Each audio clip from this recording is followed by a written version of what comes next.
Napailing na lang ako at ginising ng anak ko para sa breakfast. Iiwan ulit namin siya ngayon kay mommy, kaya dapat makapag-breakfast na siya. After eating breakfast, umalis na kami. Hinatid ulit namin si Hunter sa mansyon at sinundan pa ako ni Jacob hanggang sa makarating ako sa opisina bago siya umalis. Like my usual day, tinapos ko lang ulit ang lahat ng trabaho ko hanggang dumating ang tanghali. Jacob said that he's going to pick me up today for us to eat lunch together. Kaya didiretso na ako sa parking lot dahil tinext niya ako kanina na daan doon daw siya at hinihintay na raw ako. Good afternoon, ma'am. I smiled at the employee who greeted me when I am at the lobby before walking again. Nakita ko si Jacob na nakasandal sa sasakyan pagkarating ko sa may parking lot. I smiled sweetly at him when our eyes met. Kumunot ang noo ko na nanlaki ang mata niya sa akin. He shouted my name while he is running towards me, making me curious more. Huli na malaman ko kung ano talaga ang gusto niyang sabihin. I felt a cold thing on my neck, making me stop from walking. Mahigpit pa rin ako hinawakan ng taong nasa likod ko. Don't move. My breath hitched after hearing her voice. Valerie? I glanced at her and I saw how her eyes filled with anger while she is looking at me. She is holding a knife and it is pointed at my neck. Huwag kang lalapit. Kung hindi, papatayin kong babaeng to. Sigaw ni Valerie. Kay Jacob. My tears started to form because of nervous. I looked at Jacob who is looking at me using his worried eyes. Valerie, let's talk. You don't have to do this. Jacob said calmly, but his jaw is moving aggressively. Talk? Ano pang pag-uusapan natin, Jacob? I asked you to give me a chance. I asked you to love me. Pero anong ginawa mo? Wala. You turned me down, Jacob. Pinaasa mo ko. Galit na sigaw ni Valerie. I didn't. Maringi ka na, Jacob. You did.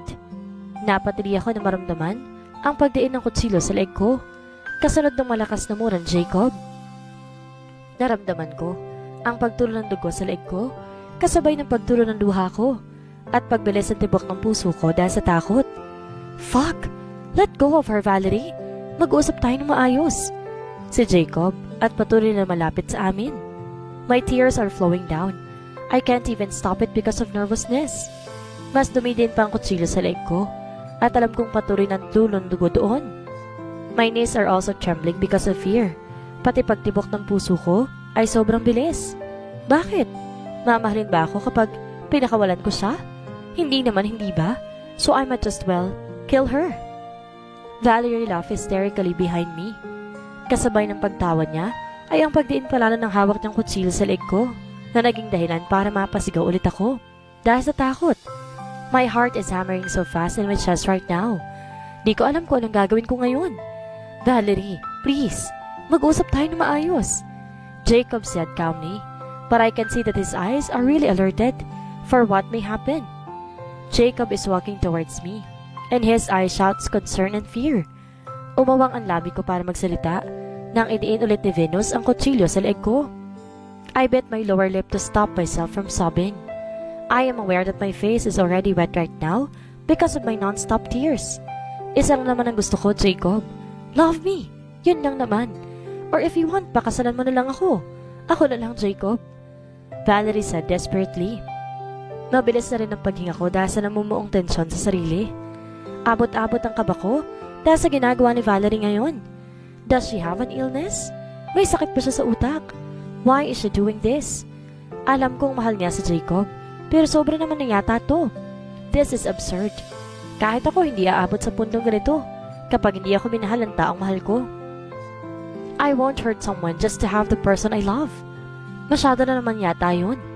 Fine, I will marry you so let her go, Valerie. Si Jacob. I looked at him and widened eyes, and he is also staring at me.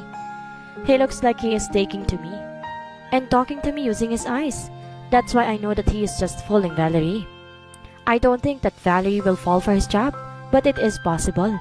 If Valerie really have an illness, kung may sakit talaga siya sa utak, posible hindi niya naiisipin kung nagsisinungaling ba si Jacob. I glanced at Valerie when her hold from me loosened. She looks like she is really believing Jacob. Really? Ika pa ni Valerie. Jacob saw that and his jaw clenched and he licked his lower lip. Parang ayaw niyang sagutin yung tanong ni Valerie pero kailangan. Of course, Jacob answered shortly. Valerie's lips rose up for a wide smile before she slowly put the knife down and let me go. I gulped by watching her every move. Based on what she looked right now, I know that she really has an illness. Actually, matagal ko na yung iniisip dahil sa ginawa niya rin years ago. Pero hindi ko nakalang totoo palang akala ko. Lumayo kagad ako kay Valerie nang pinakawalan niya ako. She immediately ran to Jacob, and she hugged him tightly. Jacob is staring at me while he is hugging Valerie back. Nakita ko pa malaking ngiti ni Valerie habang mahigpit niyang niyayakap si Lucas. I suddenly felt a dagger slowly piercing my heart. I know that he is just fooling her, but it still hurts. Lalo na nga't si Valerie niyayakap niya ngayon. I gasped when Jacob harshly grabbed the knife on Valerie's hands. Nanlaki din ang mata ni Valerie at nagtatanong ang mga mata niyang nakatingin kay Jacob. Jacob only overlooked at her with emotionless eyes, but his jaw shouts anger because it is clenching and moving aggressively. Why? I heard Valerie. She even tried to touch Jacob. But Jacob harshly put her hand away. Mas nanlaki pa ang mga mata ni Valerie dahil doon at kasunod doon ang pagdating ng mga pulis. I was also shocked because of what's happening. That is why I was nailed on my place. Gulat din ako kaya hindi ako agad nakagalaw. Valerie is shouting while the police are putting handcuffs on her hand. She is shouting desperately and blaming me for everything. Di ko alam kung anong mararamdaman ko. Maaawa, magagalit, o malulungkot. I don't know. I can't even believe that she can do things like this because of her obsession for Jacob. Jacob ran to me and immediately hugged me tightly, making me go back to reality. Di ko alam na kanina pa pala ako maraming iniisip. I also hugged him back, but it's not tight, just like his hug, dahil pakiramdam ko'y nangihina pa rin ako. My hands are still trembling because of what happened earlier. Are you okay? Si Jacob. Hinahaplos niya ang buhok ko, like he is calming me down.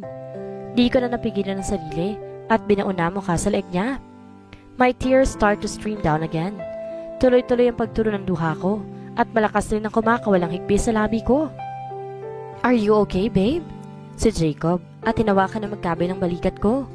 My eyes are blurry because of my tears while I am looking at his face. He looks really worried and scared when he saw the one at my neck. You're bleeding. I'll take you to the hospital, he said and pulled me.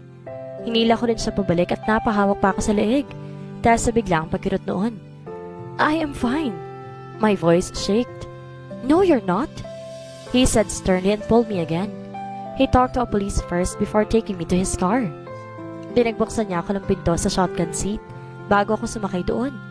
He looked so serious. Nakaigting rin ang panga niya at hindi makatingin sa akin. He is not saying anything while we're on our way to the hospital.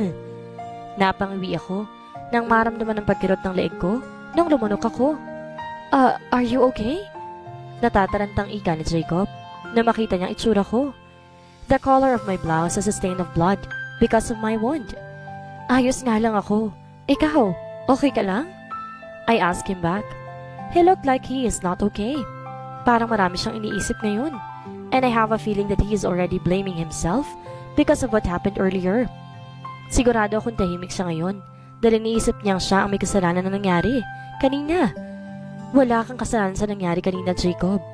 Kung may sisisihin man tayo sa nangyari, si Valerie yun dahil siya may kagagawa ng lahat. I said because he just stayed quiet. I saw how his hold at the steering wheel tightened, flexing his biceps a bit. Umigting din ang pangan niya. It's my fault. He swallowed hard. Valerie has a mental illness, and I know that already. Matagal na. My eyes widened because of what he just said. What? That is why I'm always with her, because my uncle asked me to. She is their adopted daughter because they can bear a child. That's why they treasure her so much. He stopped talking and glanced at me. I raised my brow to urge him to continue talking. Valerie is obsessed with me. That is why. My uncle wants me to always stay with her. Kaya na nakikita mo kaming lagi magkasama, hindi ko ginusto yun.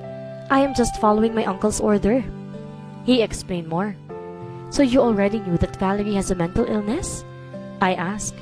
He glanced at me again and he clenched his jaw shortly. Yes, he whispered huskily. Hindi na ako nagsalita pagkatapos nun.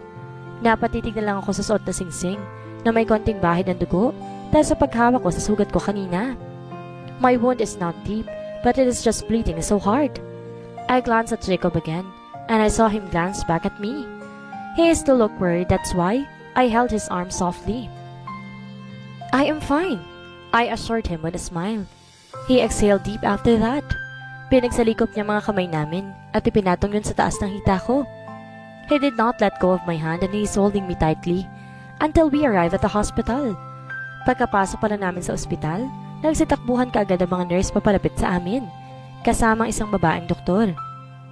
I wonder if he already told them earlier that we are coming here. Mukha kasing pinaghandaan talaga nila ang pagdating namin. They immediately took me into the room and treated my wound immediately, while Jacob is watching me intently. I bit my lower lip to stifle a smile. Nag-iwas din ako ng tingin dahil sa biglaang pagbilis ng tibok ng puso.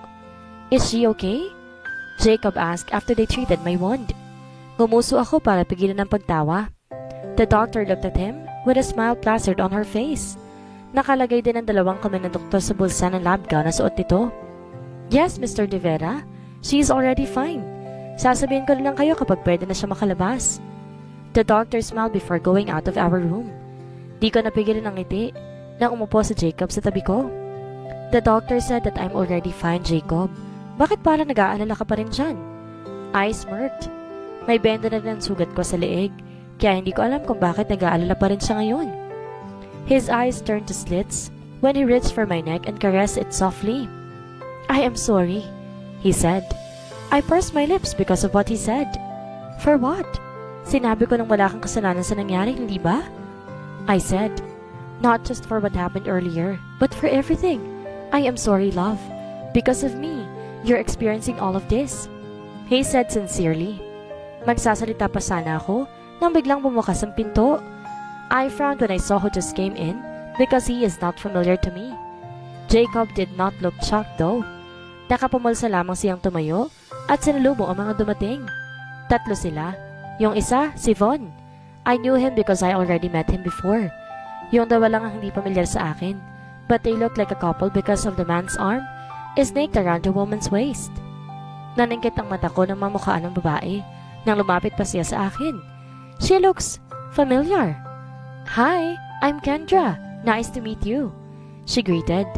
My eyes widened because of the shock just by hearing her name. Kendra Samonte? The actress that reportedly died years ago. She is alive.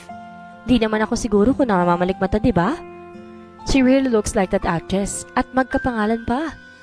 This is my cousin, Arthur Franz, Jacob said boredly, tapping the guy's shoulder. And his wife, Kendra Loisa Samonte. Wala na akong pakialam kung nakaawang man ang labi ko ngayon. This is unbelievable. I really thought that she's dead, but now she is in front of me, alive and looking jolly. You looked shocked. Kendra laughed. Umupo siya sa tabi ko at malawak ang ngiti sa akin. Because I thought you are... I cannot even finish my sentence. Dead.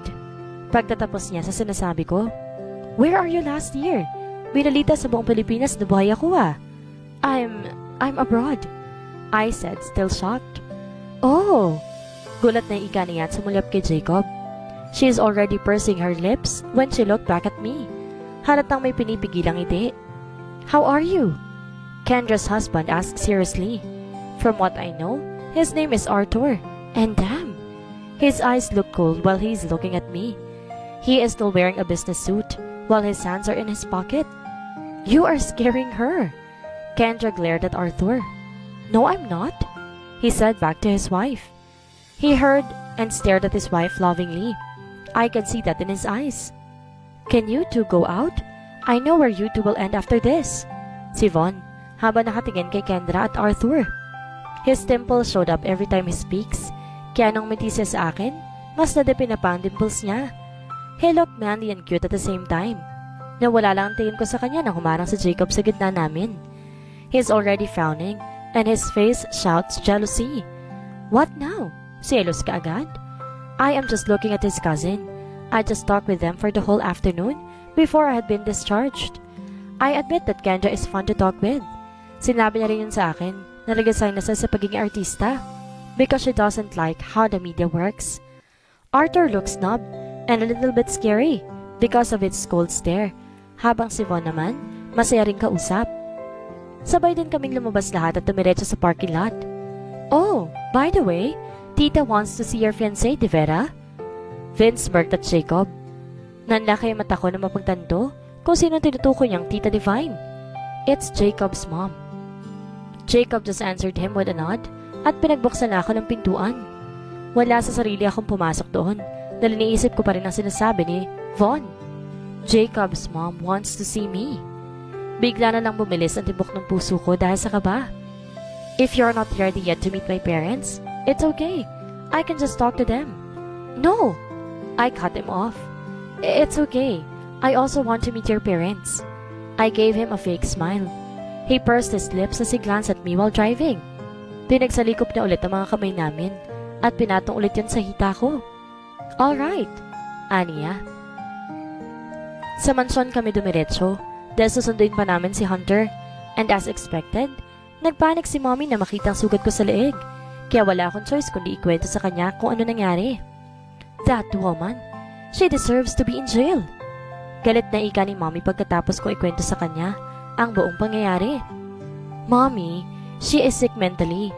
Di ko naman siya masisisi, I said calmly. Kahit na, she still deserves to be in jail. I can't believe that she has the nerve to do that. So absurd. Hanggang sa magpaalam kami para makauwi na, di pa rin humihinto sa kakadada si mommy tungkol sa nangyari kanina. I just shrugged at all of until we arrive at Jacob's condo. Natulog agad si Hunter dahil kumain na kami sa mansyon kanina. Ako naman, nag-shower na bago humiga sa kama. Jacob is already sitting on the bed while his back is leaning against the headboard. He is just wearing a shirt and a shorts when I went out of the walk-in closet. Nahiga ako sa tabi niya pagkatapos kong patuyuin ang buhok. My eyes widened when he suddenly hovered on top of me. What? I asked accusingly. He chuckled huskily before claiming my lips for a deep kiss. Di na ako nakapalag kaya inaangkla ko na lang ang braso ko sa leeg niya. Do you really want to meet my parents? He asked after the kiss. His eyes looked dark because of the lampshade beside us. Patay na rin kasi ang ilaw. I stared at him for a few seconds before nodding slowly to answer his question. You sure? He asked again. Bumuntong hininga at binigyan siya ng sinserong ngiti. Oo nga. I smiled sincerely.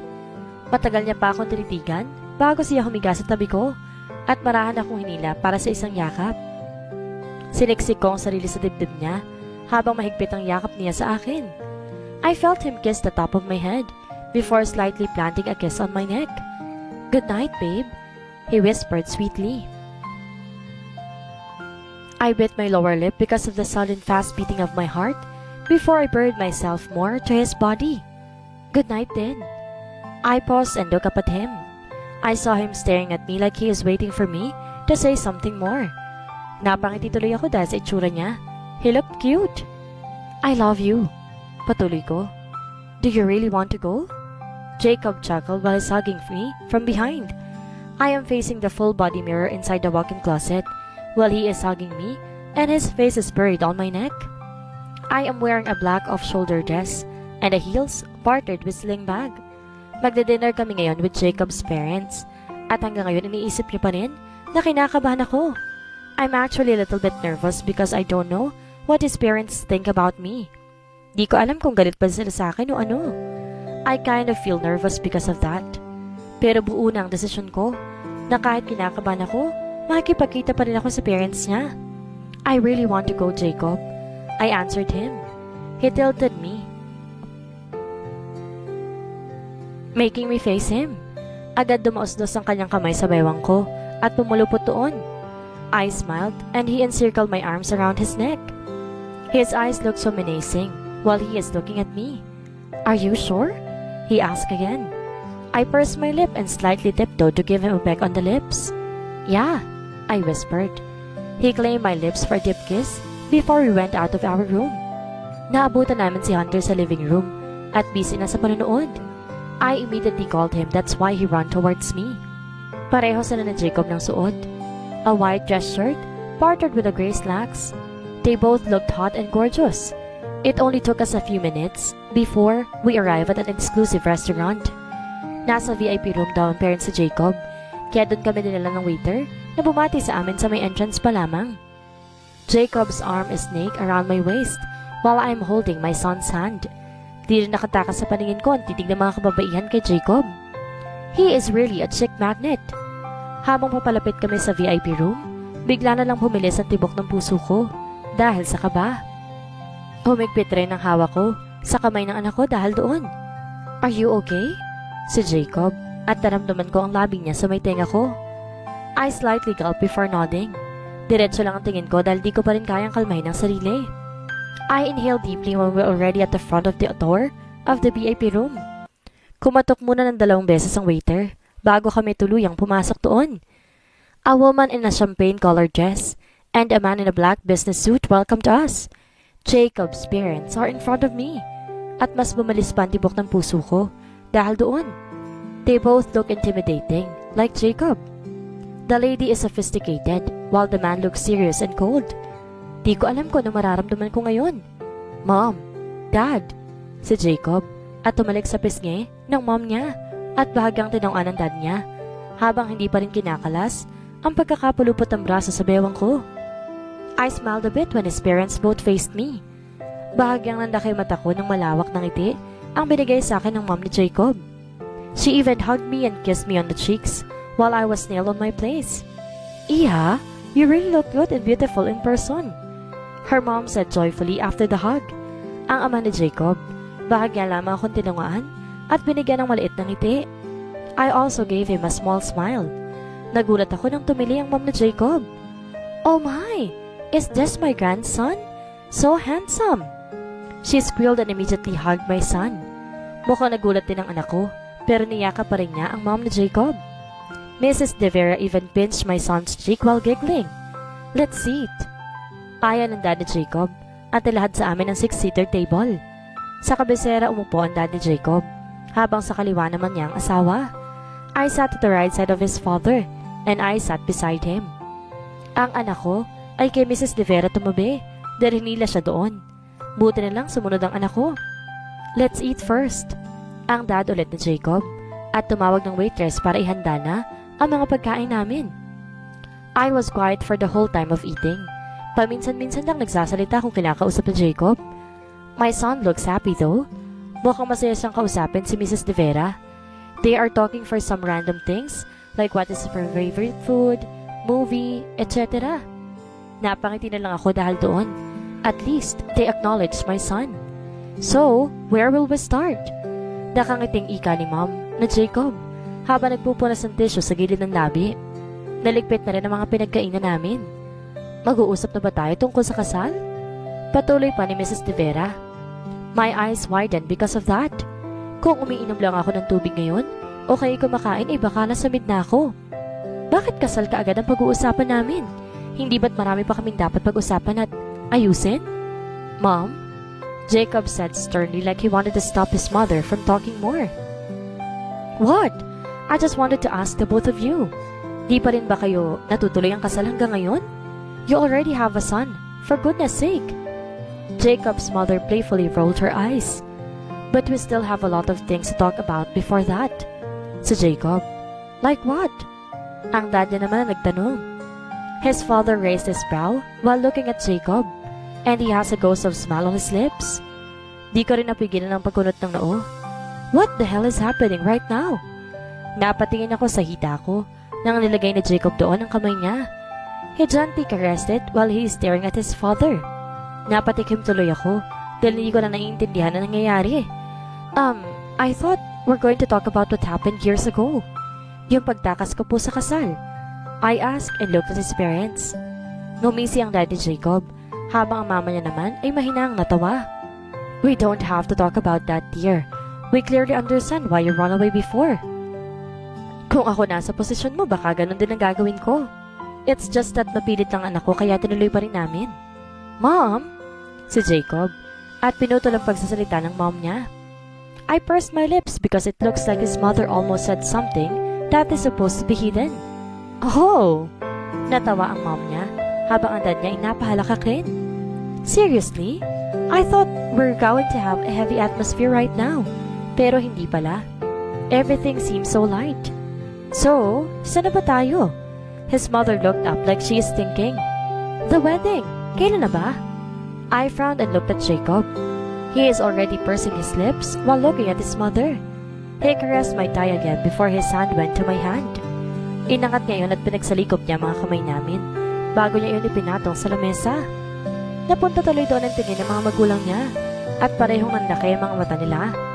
The ring! They saw it! Maybe this? Jacob smirked. This month? Gulat na rin tanong ko dahil di ko alam ang bagay na yun. That's great! I'll help you prepare for everything. Ako na rin ang bahala sa mga imbitahan. Masayang ika ng mom niya. Umawang na lang ang labi ko dahil sa gulat at napatingin kay Jacob. He is already staring at me with a ghost of smile on his lips. He raised an eyebrow when he noticed that I'm already staring at him for too long. I'm just trying to find answers in his face about what is really happening right now. Pagkatapos ng dinner na yon, natagpuan ko na ng sarili na sinusukatan para sa wedding gown na isusot ko sa kasal. I still can't believe everything. 3 araw na nakakalipas pagkatapos ng dinner na iyon at ngayon kasama kong mom ni Jacob sa isang sikat na wedding gown shop at nagpapasukat. I want the gown to perfectly fit her body, Alexis. Si mom. She asked me to call her mom, so that's what I'm going to call her from now on. Yes, Mrs. De Vera. The gay who is busy getting my measurements answered. Inabot pa kami ng mga 2 oras bago natapos dahil kinausap pa ni mom si Alexis kung ano ang gusto niyang disenyo ng gown ko. Hinayaan ko na lang si mom doon dahil mukha namang marami siyang alam tungkol sa bagay na yon. We had a bubbler milk tea after we went out at the boutique while we were waiting for Jacob to pick us up here. You know what? I was really amazed for the 2 of you. Tukoy ni mom sa aming dalawa ni Jacob habang umiinom kami ng milk tea sa isang sikat na milk tea shop. Saksi ako sa lahat ng pinagdaanan yung 2 anak ko. I almost thought that you two will not end up together. But look what's happening right now. We're already preparing for your wedding. Ngiti pa ni mom. My lips also stretched for a smile because of that. Yun nga rin pong akala ko. I said and sipped on my milk tea. Dumating na si Jacob pagkatapos noon, kaya di na kami masyado nakapag-usap ni mom. We immediately went home after that.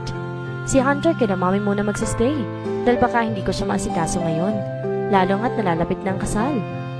Hunter and I even had a time to make love that night, kaya kinamagahan, late na kami nagising. Ngayon pa naman namin bibisitahin ang simbahan kung saan kami kakasal. Nagmamadali tuloy kami ng araw na yon. What color of peach do you like? Jacob asked me while we were talking with the organizer of our wedding. White and pink, I answered after thinking about it. Marami pa kaming pinag-usapan at ginawa ng araw na yun, kaya naman nakatulog agad ako kinagabihan. Si Daddy rin ang nagpapatakbo ng kumpanya ngayon habang busy ako sa kasal at si Mommy naman ang nag-aalaga kay Hunter. Sometimes, Sebastian is visiting me here in our condo, but he's only staying here for a few minutes because of Jacob. Intense case. Ilang beses ko na bang sinabi sa kanya na wala nga talaga na magitan sa gitna namin ni Sebastian. We are only friends from the very beginning. Pero hanggang ngayon, pinagseseloso niya pa rin si Sebastian. A few weeks passed and the day of our wedding came. Di kami magkasama ni Jacob ngayon dahil di naman kami magkasama natulog kagabi. Nasa mansyon namin ako, habang siya nasa mansyon naman nila. The makeup artist is busy on my face, while the hairstylist is busy on my hair. My mom is beside me, and she is already wearing her gown. Pasimple niyang tinatago minsan ang mukha, habang pinapanood ako. I know that she is crying. That is why her eyes are bloodshotted. I smile by myself and carefully wear my gown. Marami pang tumulong sa akin, habang sinusuot ko napakabonggang gown na ito. I hugged my mom tightly when I already wore my gown. Humigpit siya sa balikat ko pero hindi tuluyang umiyak. Maybe she doesn't want to mess with her makeup. Mom, why are you crying? I asked. Di ba kayo masaya na ikakasal na ako? Of course, I'm happy. I'm crying because of my tears of joy. Di ko na inakala na mapapaaga ang kasal mo. At di pa ako gaano kahanda para pakawalan ng nag-iisang anak ko. My mom sobs. Mommy, hindi mo naman ako pakakawalan eh. I'm always be here by your side. Kahit mag-asawa ko, hindi ko kayo kakalimutan at iiwan. You are my parents, so I will never leave you. A lone tear escaped my eyes. Agad ko yung pinunasan at kinitian si Mommy. She also gave me a wide smile before we went out of the room. Mabilis ang tibok ng puso ko habang nasa daan kami papuntang simbahan. I am holding my mom's hand tightly. Si Daddy nasa kabilang tabi ko rin at seryosong-seryoso mukha. I am really nervous right now. Pagkarating sa tapat ng simbahan, mas tumambol pa ang puso ko. I exhaled deeply to calm myself, but it did not help a bit. Nasa magkabilang gilid ko si Mommy at Daddy sa loob ng simbahan, habang nasa gilid ako ng pinto para hindi makita. The big double doors closed again before it opened wildly when I'm already in front of it. Umawang ang labi ko dahil sa pagkamangha sa disenyo ng simbahan. The white and flower perfectly combined with the colors of the walls of the church. Kahit ang carpet na nilalakaran sa gitna, bumagay rin. My gaze then turned to the man who is standing beside the altar. He is wearing a tuxedo with a necktie and slacks. I swallowed hard when our eyes met. I badly want to stop my tears from falling but I can't. Tuloy-tuloy nang tumulo iyon hanggang naglalakad ako papalapit sa kanya. I am holding my bouquet tightly. Mas tumulo pang luha ko nang makitang bahagya na rin siyang nagpunas ng luha. He is crying. I can't believe that this is happening right now. Akala ko hindi na mangyayari ang bagay na ito. I always thought that there will be no chance for us to get married. Ang akala ko hihinto na sa pagiging runaway bride ko ang relasyon naming dalawa. But every idea that I had before is wrong. All of the opposite of it happened. Dahan-dahan ko nilagay ang kamay sa nakalahad na kamay ni Jacob. He held my hand tightly after that before we went in front of the altar. We exchanged vows and followed the whole ceremony before we faced each other to put wedding rings in each other's hands. He slowly slid the ring inside my ring finger, and I also did the same. You may now kiss the bride.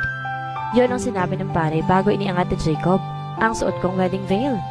I gave him a wide smile after he removed my veil. His eyes are bloodshot. Mukhang kagaling lang sa pagngak. I gasped when he snaked his arms around my waist and pulled me closer to him. He is staring at me lovingly, and I know that my eyes are the same. His hands went to my jaw and he caressed it a bit before he pulled me closer to him for a kiss. It is just a peck. I love you, my wife, he said and smiled. Napangiti pa ako dahil doon at kinagat ang pang-ibabang labi. Hinawakan ko rin ang panga niya at ang maliliit niyang balahibo doon ay nagdulot ng kiliti sa palad ko. I love you more, my husband, I said before he kissed me again. This time it's deeper. I love you more and more and more, up to the eternity, my love. You know that, he whispered before claiming my lips again, in front of the people inside his church. My runaway bride before is now my wife. Kahit anong mangyari, di ko na ulit siya pakakawalan. Kahit anong pagsubok ang dumaan sa buhay namin, hindi ko na siya bibitawan. In our journey, I learned two things. First, trust is important in a relationship. You should hear each other's side before deciding. You should judge each other because that's what makes you stronger. And second is forgiveness. Everybody deserves a chance. Kung mahal mo isang tao, tanda mo siya magbago. Bakit di mo siya papatawarin? Trust and forgiveness are always needed in a relationship because it will make your relationship stronger and tougher. What are you doing? I asked my wife before I hugged her from behind. Cooking, she answered while smiling. I held her chin and gently tilted her head for her to face me. She is smiling widely when I gave her a peck on the lips. Masusunog yung niluluto ko, she pouted. Then let's be quick, I smirked. Nanlaki mata niya dahil sa sinabi ko. Jacob, mamaya makita pa tayo ng anak mo. Muntik na nga tayo makita nung nag-ano tayo dito sa kusina eh, she whispered while staring at me. Malikot pa ang mata niya dahil baka gising ng anak na iyon. I pursed my lips and just claimed hers to stop her from talking. Hindi siya nagpumiglas at ina-expect ko na iyon. She encircled her arms on my neck and I pulled her more closer to me. A soft moan escaped his lips when I bit her lower lip gently. Don't leave me again, I whispered huskily while my forehead is leaning against hers. She smiled sweetly to me before he softly caressed my jaw. She bit her lower lip to stop her smile from going bigger. I will never leave you again, my babe, never. She smiled and slightly tiptoed to give me a kiss. Naging masaya ang pagsasama namin ni Jacob at ng mga anak namin. Kailangan natin sa buhay maging matatag na kahit anuman ang pagsubok sa buhay, patuloy tayong lamaban at magpursige. At dito na po nagtatapos ay ika-30 kabanata ng kwentong The Possessive Billionaire. Sana patuloy niyong subaybayan ang susunod ko pang uploads. Maraming salamat!